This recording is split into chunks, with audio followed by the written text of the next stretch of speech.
성령 강림 주일입니다. 이 성령 강림 주일을 맞이해서 여러분들과 또 여러분들의 가정에 성령 충만한 삶이 있기를 예수의 이름으로 축원합니다.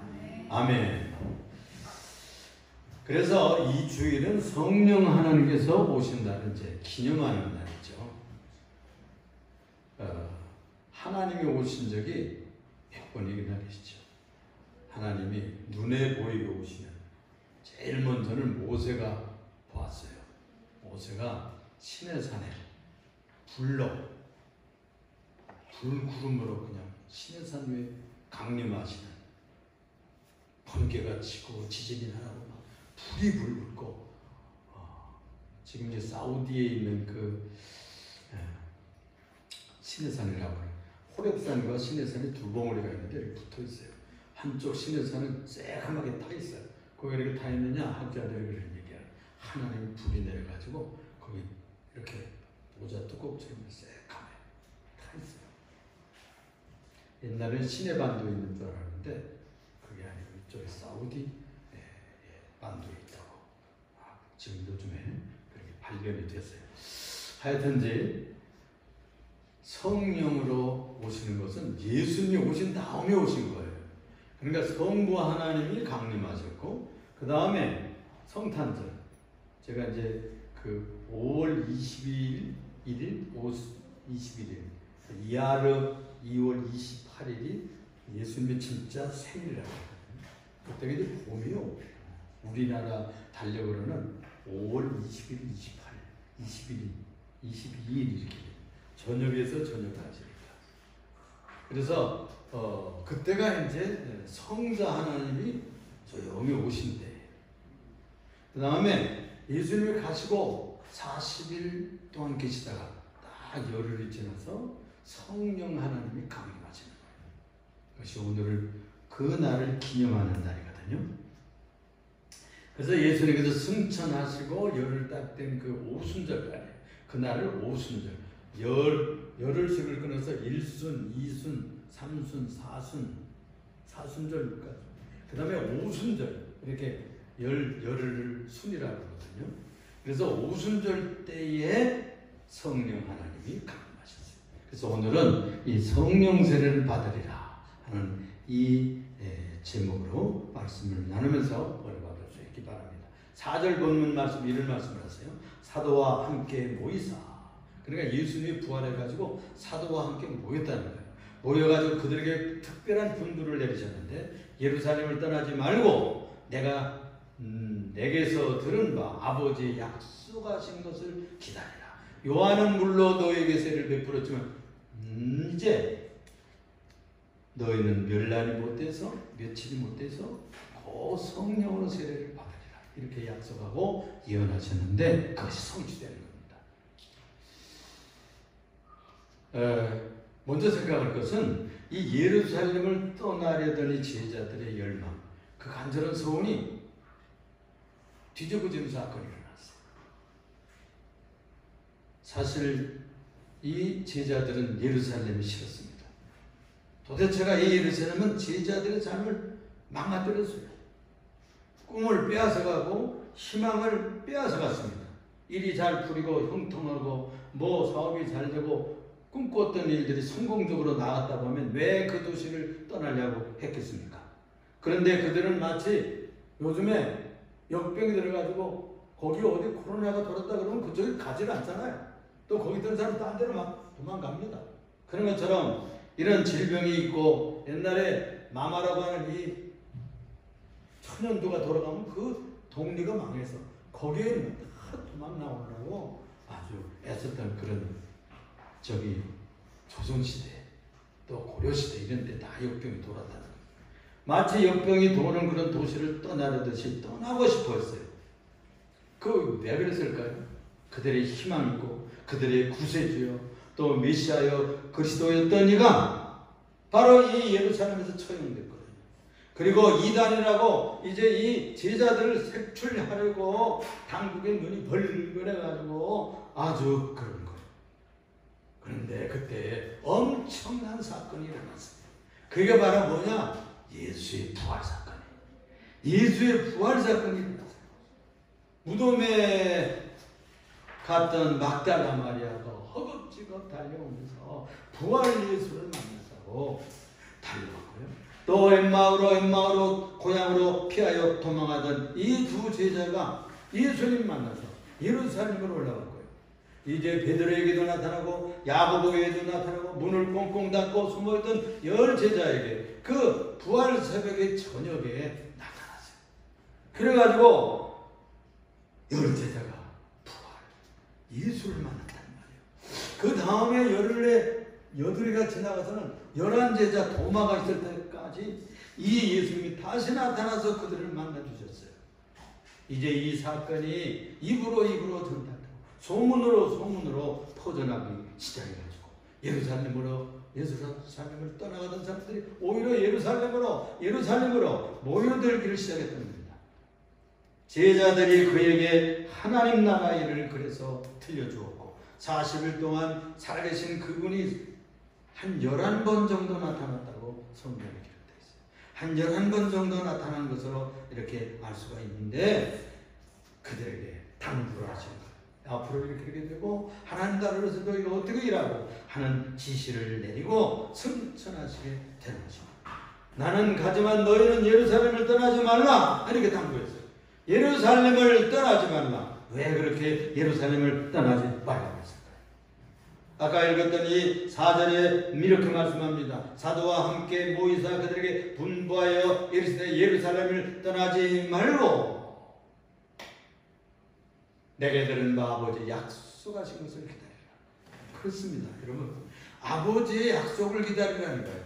하나님 아버지께서 약속이 있다는 거예요. 뭘 이루어질 약속이 있어요. 주님도 누누이 그 말씀을 했습니다. 요한복음 16장 7절에 볼 것 같으면 그러나 내가 너에게 실상을 말하노니 내가 떠나가는 것이 너에게 유익이라. 내가 떠나가는 것이 너에게 유익이라. 내가 떠나가지 아니하면 보혜사가 너에게 오시지 아니할 것이요 가면 내가 그를 너에게로 보내리니 라고 밝혔습니다. 실상은 육신적으로는 제자들은 예수님 떠난다고 그러니까 자꾸 어디를 가신다고 그러는 거예요. 걱정과 두려움과 근심이 가득 찼어요. 그랬을 때 실상을 얘기하는 것이에요. 내가 가는 것이 너에게 유익하다. 그가 가시는 이유 중에 중요한 것이 뭐냐? 여러 가지 목적이 있지만은 보혜사 성령을 보내시기 위해서 가시는 거예요. 바톤 터치를 하는 거예요. 성자 하나님이 사역을 3년 동안 하시고 이제 그 이후의 사역은 주님 다시 재림할 때까지 성령이 사역해야 되는 성령 시대가 열리기 위함입니다. 그래서 너희가 성령을 받기 위해서 성령을 모시고 사는 삶이 시작되기 위해서 예루살렘을 떠나지 말고 하나님의 약속하신 것을 기다리라 이렇게 명하셨던 것입니다. 세상의 많은 제자들은 자기에게로 이끌어 가시기 위해서 바로 자기의 영이신 예수의 영이신 성령 보혜사를 보내셨던 것이죠. 그래서 이 분을 보내기 위해서 자기는 가야 했어요. 그러면 이 성령 하나님 그러는데 성령님이 오신다고 그러는데 왜 성령님이 오시면 우리에게 뭐가 유익하다는 거예요? 내가 가는 것은 너에게 유익하다고 그랬거든요. 성령님이 오시면 무엇이 유익해서 우리들이 성령 하나님 모시고 살아야 됩니까? 성령은 우리와 영원히 함께 살려고 오신 분입니다. 우리와 함께 산대요. 혼자 살면 고독합니다. 우리는 남편과 아내가 살고 또는 자녀들과 함께 살고 형제가 같이 살고 이렇게 살다가는 60병들 살다가 70병들 살다가 하나님 부르시면 갑니다. 혼자 살아야 돼요. 그렇죠?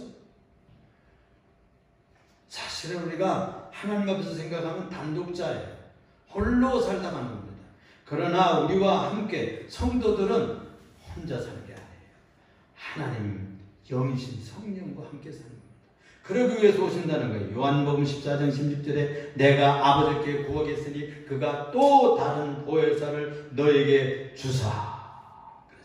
영원토록 너희와 함께 있게 하리니. 우리와 영원토록 살기 위해서 오신 신이 있다는 거예요. 그분이 성령이에요. 보혜사예요. 성령 하나님은 성부와 성자 하나님께서 보내시는 그의 영인데요. 이 영은 보혜사라는 말로 표현됐어요. 이 보혜사라는 말은 보호자라는 뜻이에요. 변호사라, 가치 있는 역성 들은 자라, 우리를 지원하는 지원자라, 또는 위로자라, 그렇게 표현할 수가 있어요. 그 신이 우리와 함께 살려고 목적 자체가 그래요. 성령 하나님 우리와 함께 살기 위해서 오시는 신이에요. 그래서 예수 믿으면 성령이 오십니다. 우리의 마음에 오셔요. 너희 속에 계시겠습니다 그랬어요. 요한복음 14장 17절에 그는 진리의 영이라 세상은 능히 받지도 못하고 이는 그를 보지도 못하고 알지도 못한다 그랬어요. 세상 사람은 성령이 계신지 알지 못해요.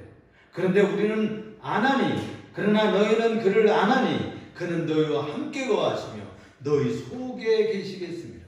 우리 영혼 속에, 우리의 마음 속에, 우리의 영혼 가장 깊은 보좌에, 가장 우리가 깊은 내밀한 속에 성령이 오시는 겁니다. 그래서 예수 믿으면 그분이 들어오셔요. 예수를 믿고 그를 영접한다는 말은 성령을 영접한다는 뜻과 똑같아요. 그래서 하나님 아버지는 우리를 고아처럼 내버려 두지 아니하겠다고 얘기를 했어요. 요한복음 15장 26절에도 내가 아버지께로부터 너에게 보낼 보혜사 곧 아버지께로 나오시는 진리의 성령이 오실 때 그가 나를 증거하실 것이요. 그분은 누구를 증거하러 오셨는가 하니 성령 자신을 증거하는 게 아니라 예수님을 증거하러 오셨어요. 예수님이 나의 구세주구나. 그걸 확인시켜주고 잊어버리면 또 기억나게 하고 생각나게 하는 그런 역사를, 또 감동을 주고 감격을 주고 우리를 진하게 느끼도록 만드시는 신이 성령님이에요. 그래서 이 성령님이 계심으로 예수님이 우리 구세주인 것을 믿게 되는 것이죠. 사도 요한은 증거하는 이가 셋이라고 했어요. 사도 요한이 요한일서 5장 7절에 보니까 이런 말씀을 했어요. 증거하는 이가 셋이니 누가 증거할까요? 성령과 한 분, 그 다음에 물과 진리의 말씀을 받은 피다. 예수의 피. 이것이 바로 하나님의 놀라우신 존재를 증거하고 복음을 증거하는 것인데, 이 성령과 물과 피가 이 셋은 합하여 하나다 그랬어요. 성령은 증언자다 그런 뜻이에요. 그래서 성령을 받아야 예수가 믿어지고요. 성령이 오셔야 어쩐지 믿어지는 거예요. 뭐 잘 모르겠는데 어쩐지 믿어져. 하나님을 아버지라고 불러주고 예수님을 나의 구세주라 이렇게 고백이 되고 그런 느낌이 나고 믿음이 생기는 거예요. 예수님은 그래서 내가 길이요 진리요 생명이라고 하시는 유명한 말씀을 하셨잖아요. 이것을 믿게 하시고 길로 생각되고 생명으로 확인되게 하시고 부활로 생각되게 하시는 그 영이 성령이에요. 요한복음 14장 25절에 읽어보니까 보혜사 곧 아버지께서 내 이름으로 보내실 성령과 너에게 모든 것을 가르치시고, 내가 너에게 보실 성령과 모든 것을 가르쳐 주신대요. 그리고 내가 너에게 말한 모든 것을 생각나게 한다.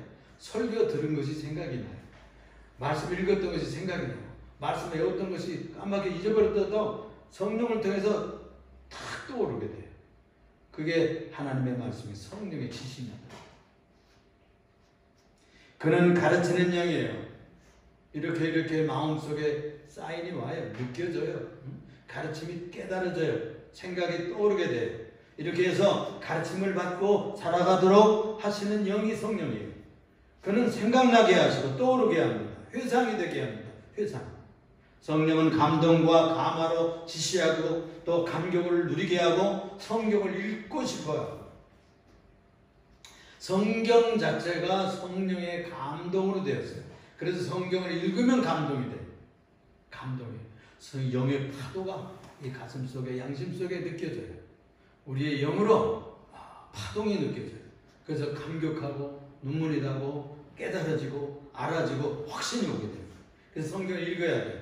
성경을 읽고 말씀을 자꾸 들어야 돼요. 그렇게 하면 우리가 믿음이 생기는 겁니다. 그래서 성경을 읽고 가까이 하면 더욱 성경이 가까이 가고요. 성경을 멀리하기 시작하면 자꾸 멀어지는 거예요. 그래서 이 말씀을 생각하고 묵상하면 은혜가 되고 거기서 맛이 나고 진미가 흐르고 영양가가 나오고 진리가 샘솟게 되는 겁니다. 그래서 예수의 영은 또 한 가지는요. 왜 유익한가? 샬롬의 영이에요. 평안이 와.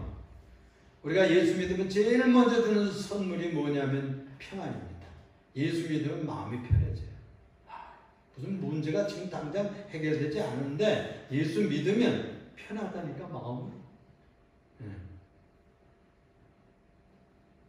우리 장순옥 성도님도 아마 그거 느꼈을 거예요. 혹시 그랬어요? 마음이 좀 편하잖아요. 마음이 편해져요. 예수 믿으면 마음이 편해져요. 그 샬롬의 영이기 때문입니다. 우리가 세상 고민이 많고 불안하고 초조하고 여러 가지 문제가 해결되지 않아가지고 답답할 때 주님 앞에 주님의 이름을 부르면서 기도하면 금방 성령이 충만해지고 주님이 오셔서 마음에 평안을 주잖아요. 믿음 생기잖아요. 확신이 오잖아요. 평강을 줍니다. 그래서 샬롬의 영이라고 해요. 성령은 평강의 영이에요. 14장 27절에 요한복음에 보면 평안을 너에게 끼치노니 곧 나의 평안을 너에게 주노라. 내가 너에게 주는 평안은 세상이 주는 평안과 다르다. 세상이 뭐 냉장고 사도 참 기쁘고 좋죠. 새 차 사면 한 달 반 좀 기쁘죠. 근데 그거 지나가면 다 소멸. 새 집 지면 좀 한 1년 기뻐요. 그러다가 그거 다 지나가면 그거 언제 그런지 그 기쁨, 그 평안, 그 좋은 거 다 사라져. 그런데 예수 믿으면 우리가 주님을 모시는 평안이 있어가지고 상황이 어떻든 문제가 해결되었든 안 되었든 평안이 옵니다. 하나님이 해주시겠지. 하나님께서 장악하셨으니까, 하나님이 장중에 붙잡았으니까 하나님이 인도하시겠지 하는 믿음이 생기니까 평안이 오는 거예요. 평안을 너에게 끼치느니 너희는 마음에 근심도 하지 말고 두려워하지도 말라. 내가 주는 평안은 세상에 주는 평안과 질적으로 다르다. 질적으로. 성령은 우리에게 평안을 주러 오시는 신입니다. 예수님 부활하셔가지고 제일 먼저 불안에 떨던 제자들에게 방에 나타나신 거예요. 유령처럼 나타났어요. 그래서 그들에게 두리고 떨고 무서워요. 이거 귀신이 나타났나? 이래가지고 그때 예수님께서 주신 말씀이 샬롬이었습니다. 샬롬, 너에게 평강이실지어다. 그래가지고 평안이 왔다 하십니다. 요한복음 16장 13절에 그러나 이 진리의 성령이 오시면 그가 너희를 진리 가운데로 인도하리니 그가 스스로 말하지 않고 들은 것을 말하고 나를 증거하고 또 거기다가 장래일을 너에게 알게 하리라. 장래일. 다 같이 장래일을 너에게 알게 하리라. 여러분 장래를 알고 싶지 않아요? 미래에 궁금하지 않아요? 우리가요 다른 진리의 길로 가려면 그래도 이렇게 되겠구나 하는 뭐가 사인이 있어요. 예수 믿는 이들은 주님께서 이렇게 인도하시는구나 하는 감이 있다고. 그게 성령의 인도예요. 성령께서 어떤 분들은 기도하면 환상도 주시고 어떤 분들은 꿈도 주시고 말씀도 생각나게 하시고 또 깨달아지게 하시고 또는 음성을 듣는 사람들이 있어요. 마음의 음성이 들리는데 그런 체험을 고백하는 사람들이 있다니까요. 그래서 인도함을 받습니다. 그 장래에 어떻게 되겠다. 이 문제가 어떻게 해결되겠다. 이렇게 사인을 주셔요. 장래일을 너에게 알게 하시리라 하였습니다. 그렇습니다. 성령은 우리를 내일 미래로 인도하시는데 장래일을 알게 하기 위해서 분별력을 주십니다. 이렇게 되겠구나 저렇게 되겠구나. 분별의 영이 와요. 판단의 영이 와요. 사인을 주셔요. 분별력이 쫙 생겨요. 저것은 사단의 역사구나. 저것은 유혹의 역사구나. 저것은 죄로 가는 길이구나. 이건 진리의 길이구나. 이렇게 하면 주님 기뻐하시겠구나. 이런 분별력이 생깁니다. 여러분 이런 분별력이 날카롭게 될수록 여러분들의 신앙은 강해진 것이죠. 성령의 이름으로 함께하는 삶이 나타나는 것이죠. 이것이 희미하면 이렇게 가는 길인지 저렇게 가는 길인지 모르는 거예요. 그래서 각자 받은 성령이 있습니다. 성령이 함께 와 있어요. 그러니까 그분에게 물으세요. 물으면 꿈을 꾸든지 생각나든지 사인을 줍니다. 그래서 그걸 받을 때까지 기도해야 돼. 그러고서 가야 평생 후회하지 않아요. 이 사인을 받지 않고 가고 장래일을 어떻게 끌기를 원하시는 하나님의 뜻을 모르고 살면 큰 낭패를 당하고요. 그리고 헛된 짓을 할 때가 많아요. 저도 그런 실수를 한두 번 하는 게 아니에요. 그래서 우리가 성령은 장래일을 바로 하나님 뜻대로 인도하기 위해서 장래일을 가르쳐 주시고 사인해 주십니다. 또 성령 받은 유익한 점이 많습니다. 고린도 전서에 볼 것 같으면 성령의 9가지 은사를 주세요. 이 9가지 열매는 뭐냐면은 성품의 변화를 말합니다. 갈라디아서 5장 21절 22절 거기 볼 것 같으면 사랑과 화평과 희락과 오래 참과 자비와 양성과 충성과 온유와 절제 이 같은 것을 법을 막을 법이 없다 그랬잖아요. 또 은사들을 주셔야 돼요. 전도하고 또 사역을 하려면 능력이 있어야 되니까 은사를 주셔야 돼요. 믿음의 은사를 주시고요. 능력의 은사를 주시고 또 병 고치는 은사도 주시고 영적 분별력도 주시고 또 지혜의 영도 주시고 말씀을 전하는 말씀의 영, 지식의 영 또 방언의 능력도 주시고 그걸 통역하는 능력도 준다고 고린도서에 말씀하고 있습니다. 성령을 받으면 유익한 점이 한두 점이 아닙니다. 여러분 신앙생활하면서 성령 충만하게 살기를 예수 이름으로 부탁합니다. 여기 볼 것 같으면 오직 성령의 충만함을 받으라 그랬잖아요. 너희는 술 취하지 말라. 이는 방탕한 것이니 오직 성령으로 충만함을 받으라 그랬어요. 우리가 성령으로 충만해지면 다른 짓거리 아니에요. 말씀으로 충만해지고 믿음으로 충만해지고 믿음으로 살고 싶은 마음 그 가치를 알게 돼요. 신령한 하나님의 영원한 가치를 알기 때문에 인생을 거기에 바치고 그 길로 가기를 원하게 되는 것입니다. 그러면 이 좋은 성령님을 어떻게 하면 충만하게 모시고 살 수가 있을까요? 그거 알고 싶지 않아요? 그러면 어떻게 해야 성령 충만하게 될까요? 예루살렘을 떠나지 말고 내게서 들은 바 아버지의 약속하신 것을 기다리라고 했어요. 기다려야 되는 거예요. 아무 때나 주는 게 기다려야 돼. 때가 될 때까지 기다려. 오순절 날이 이를 때까지 기다렸죠. 요한은 물로 세례를 베풀었거니와 너희는 몇 날이 못 돼요. 몇 날만 기다리면 되는 거예요. 몇 날이 못 돼요. 성령으로 세례를 주리라. 그 약속을 성취해 주었어요. 여러분들마다 오순절 날이 있습니다. 여러분들 개인마다 오순절 날이 있어요. 첫사랑을 받고 첫 은혜를 받고 첫 믿음을 받고 첫 열심을 받을 때가 있는 거예요.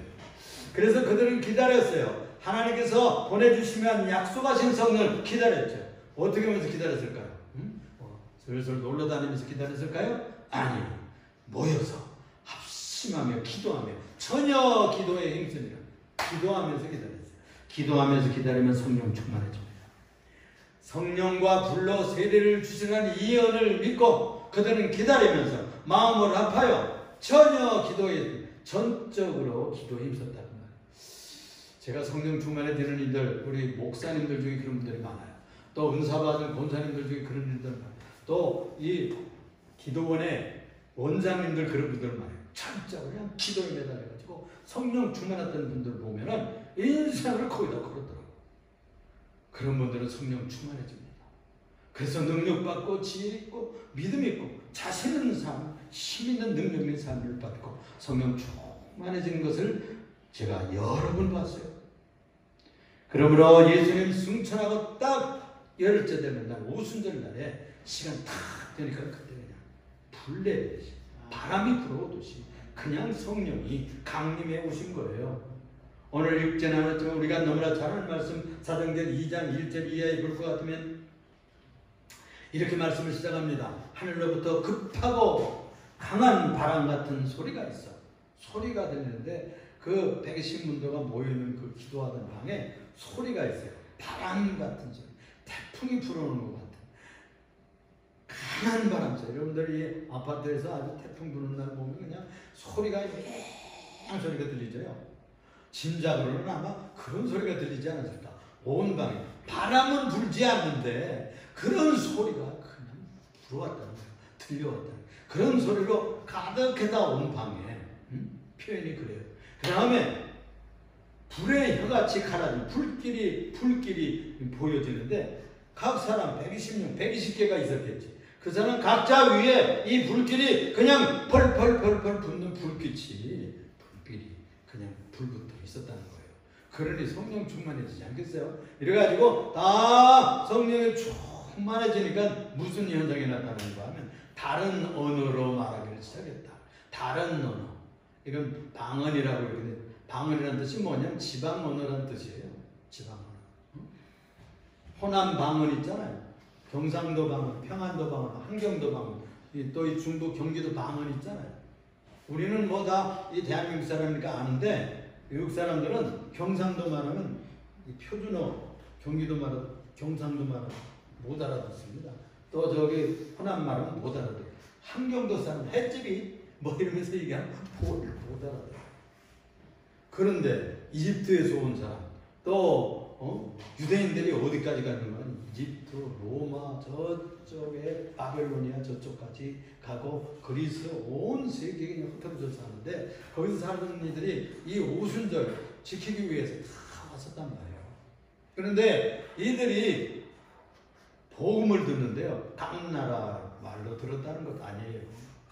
그러니까 제자들이 복음을 선포하니까 그 나라 말로 알아듣도록 말을 했는지 또는 말은 히브리 말로 아람 방언으로 했는데 그들이 알아듣기를 각종 방언으로 알아듣는 그건 모릅니다 지금. 그런데 하여튼 다른 방언으로 말하는 그런 형태가 나타났어요. 이래가지고 놀라운 기적이 일어나는 거예요. 우리가 성경 읽어볼 것 같으면 창세기 6장에 보면 방언이 갈라지고 민족이 갈라지는 얘기가 나옵니다. 11장에 볼 것 같으면 그런 얘기가 나옵니다. 창세기 6장에는 타락하고 이렇게 하는 얘기가 나오고 그 다음에 11장에는 거기에 방언이 갈라져요. 바벨 탑을 쌓고 교만해서 하나님을 치니까 다 방언으로 하면서 서로 알아듣지 못하는 민족이 흩어지는 그런 얘기가 나오죠. 그런데 성령께서 오시는 그날에 알아듣기 시작하는 하나 되는 서로 소통하는 커뮤니케이션이 되는 그런 기적의 역사가 일어난 것이죠. 그렇습니다. 자, 이것을 보면은 어떻게 하면 성령 충만하게 되겠어요? 전혀 기도해야죠. 집중적으로 합심해서 기도하면 성령 충만해집니다. 그렇습니다. 또 한 가지 어떻게 하면 성령 충만해질까요? 사도행전 8장 읽어볼 것 같으면 전도자 빌립이 있어요. 빌립 집사님이 이 전도자였어요. 두 딸은 예언가였고 그리고 이 빌립 집사님이 가는 곳마다 전도했어요. 성령이 붙잡아갔어요. 간다게 내시가 광야에 내려갔는데 성령이 확 공간 이동을 시켜가지고 그 내시를 만나면서 전도하다니 불세례도 주고 또 갑자기 또 이동해가지고 요파 지방에 나타나 뭐 이러면서 복음 전하는 하죠. 능력이 붙잡혀 사는 사람이에요. 이분이 사마리아에 가서 복음 전도했어요. 그러니까 중풍병자가 나가고 귀신이 쫓겨나가고 놀라운 성령의 역사가 막 일어나고 그러니까 예수 믿는 사람들한테 다 물세례를 주었어요. 물세례를. 그래서 이 소식을 예루살렘 교회가 듣고서는 파송을 해서 베드로하고 요한을 파송했어요. 그래가지고 예수 믿고 세례받은 사람, 물세례 받은 사람이 다 안수기 들어야겠어요. 안수기 들어. 베드로하고 요한. 그러니까 그들이 그냥 성령 충만해가지고 방언이 터지고 예언을 하고 다락방에서 일어났던 그 사건이 거기서 일어났어요. 그러니까 우리가 성령 충만해지려면 능력 있는 분들한테 안수기도 받으면 성령 충만해져요. 그래서 부흥회 같은 때, 또 뭐 산기도에 가서, 또 교회 집회 때 이런 때 능력 있는 강사들이나 주의 종들에게 안수기도 받으면 성령 충만해지잖아요. 또 한 가지는요, 사도행전 10장에 나오는데 천사가 나타났어요. 고넬료라고 하는 로마의 군대 백부장, 지금으로 말하면 한 중대장쯤 되는 거예요. 이 사람인데 천사가 나타나가지고 요파에 사람을 보내가지고 베드로라고 하는 사람을 칩니다. 말씀을 들어라. 이런 계시를 받았어요. 그래가지고 이 경건하게 살던 이방 백인이 말이에요. 천사의 짓을 받고 베드로를 초청해 옵니다. 그래 베드로가 와가지고 열심히 복음을 전하는 거야.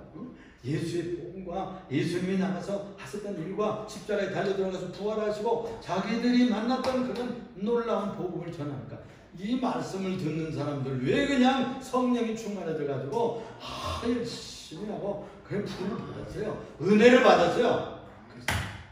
말씀 들으면 은혜 받습니다. 말씀 들으면 성령 받습니다. 말씀만 잘 경청해도 믿음 생기고 성령의 뜨거운 감동을 받아요. 할렐루야. 우리 교회도 이렇게 말씀 듣다가 성령 충만해지기를 예수 이름으로 축복합니다. 또 하나는요. 또 하나 열심히 생기고 성령 충만해지려면 전도하면 돼요. 전도하러 다니면 이상하게 내가 생각하지도 않았던 말이 나와. 전도하게 돼. 말을 잘하게 돼. 그리고 뭐 몇 마디 했는데 그 상대가 예수 믿어. 그거 왜 그럴까요? 성령이 함께 하시기 때문에. 전도자에게는 성령이 함께 합니다. 할렐루야. 여러분들도 전도 많이 하세요. 기회를마다 또는 버스 타고 또는 동네에서 또 슈퍼마켓에서 사람 만나서 또 어린이집에서 누구 학부형들 만나서 기회만 있으면 복음 전하세요. 복음 전하세요. 그렇게 하면 성령이 함께 하시고 여러분들에게 큰 확신을 주실 줄로 믿습니다. 또 한 가지는요. 선행을 많이 하세요. 구제하고 선행하고 열심히 착한 일 많이 해보세요. 성령이 함께 하시고 여러분들에게 하나님이 축복하시는 것을 느끼게 될 거예요. 하나님이 함께 하시는 것을 느끼게 될 거예요. 하나님이 동행하시는 것을 확신하게 될 줄로 믿습니다. 성령님이 여러분의 편이 될 거예요. 우리 사랑하는 우리 예림교회 성도 여러분, 우리가 알 것은 이 성령 하나님 우리와 짝짝꿍되고 우리와 함께 살기 위해서 오셨던 하나님의 예수의 영이에요. 이분이 여러분들 속에 계셔요. 여러분과 함께 사시는 거예요. 예수 믿는다 그러면 들어오셔요. 모든 귀신과 악령과 어둠은 쫓아나가고 하나님의 신이 우리들에게 주인이 되시는 겁니다. 그렇습니다. 지상에서 성령 하나님과 함께 사는 연습을 해야 됩니다. 이 땅 위에서 성령과 함께 사는 연습을 해야 천국 가서도 성령과 함께 삽니다. 이 땅 위에서 귀신 섬기고 우상 섬기고 귀신과 함께 살면 천국 가서도 성령과 살 수가 없어요. 그건 지옥 가서 귀신과 함께 살게 되는 거예요. 이 원리를 여러분 분명히 기억하세요. 그래서 예수 믿고 성령 충만해야 어둠에 살지 않고 빛의 세계인 하나님과 살게 사는 연습을 여기서부터 엑서사이즈 하는 겁니다. 트레이닝 하는 겁니다.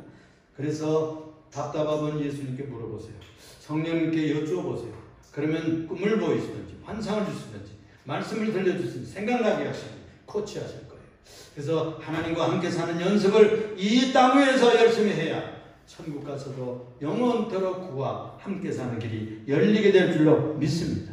그리고 여러분들이 아직 이루어지지 않은 일들이 많으면 소원을 두고 행하게 하시나니 성령이 우리의 마음속에 오셔서 소원을 두고 행하면 소원을 품고 기도하면 성령이 반드시 이루어주셔요. 여러분들의 소원이 성령 안에서 이루어지기를 축원합니다. 그러므로 늘 성령으로 함께 사는 삶을 위해서 기도하시고 이 늘 성령의 인도로 평화를 누리시고 분별력을 가지고 이 세상을 승리하는 성도들 되시기를 예수 이름으로 부탁합니다. 기도합시다.